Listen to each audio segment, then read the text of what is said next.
Hello everyone, welcome to my presentation. My name is WAN-LIN from ITN4A. This is the table of contents. In 1991, the Mid- and Long-Term Science and Technology Development Outline proposed to design the 8th five-year and 9th five-year scientific and technological research projects, and independently develop key technologies for China's high-speed railway.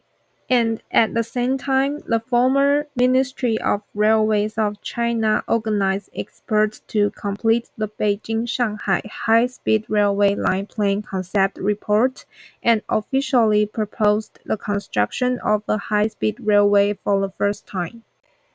On March 1, 2001, the construction of the Shanghai maglev train demonstration operation line started as a pilot project for the maglev technology line of China's high-speed railway.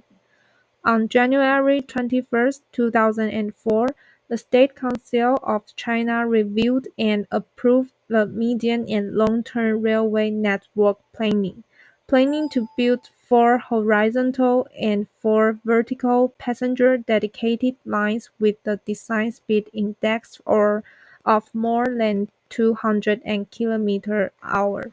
On June 11, 2005, the construction of Shitai High-Speed Railway started, and China officially entered the stage of standardizing the construction of high-speed passenger dedicated railways launch project.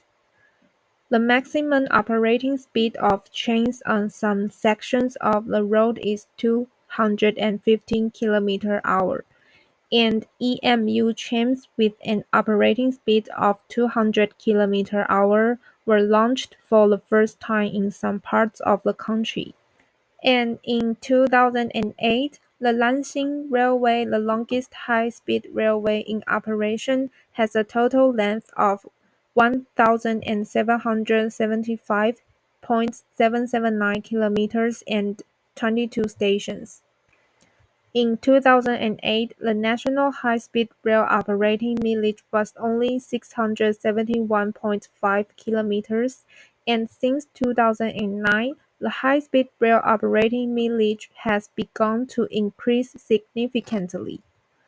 By the end of 2020, the total mileage of China's high-speed rail has reached 38,000 kilometers, exceeding the 2020 target in the medium and long-term railway network planning issued by the state in 2016. China will extend its high-speed rail lines by nearly 32% by 2025, roughly equivalent to the combined length of the second to sixth ranked countries.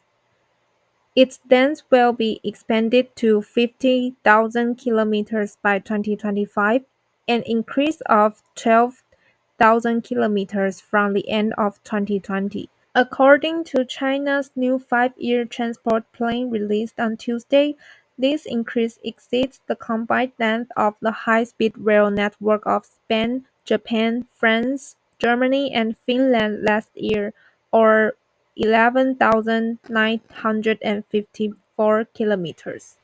China's high-speed railway is currently the largest high-speed railway network in the world. Since the first line opened to traffic in 2003, the total length has exceeded 35,000 kilometers, and it is still under construction. According to official data, it has lost 5 trillion at present, and China is still desperately trying to build it. The official internal propaganda is that the high-speed railway line passes through, which can develop backward areas and drive development. But for some opponents, high-speed rail is not an ordinary railway or expressway. It cannot carry goods except for passengers, and it cannot be used as a commuter tour for commuting to get off work. And how can it attract funds for development? This is a global high-speed rail networks by country planned by 2025. Because my hometown is in Taichung, I commute by high-speed rail several times a month. The troublesome thing is that Taichung high-speed rail station is relatively remote and I have to take a half-hour train to my house. And there's one thing that impressed me is that I happened to get on the first train of the Taiwan high-speed rail, but I couldn't find the photos I took at that time, so I used the photos taken by others on the internet.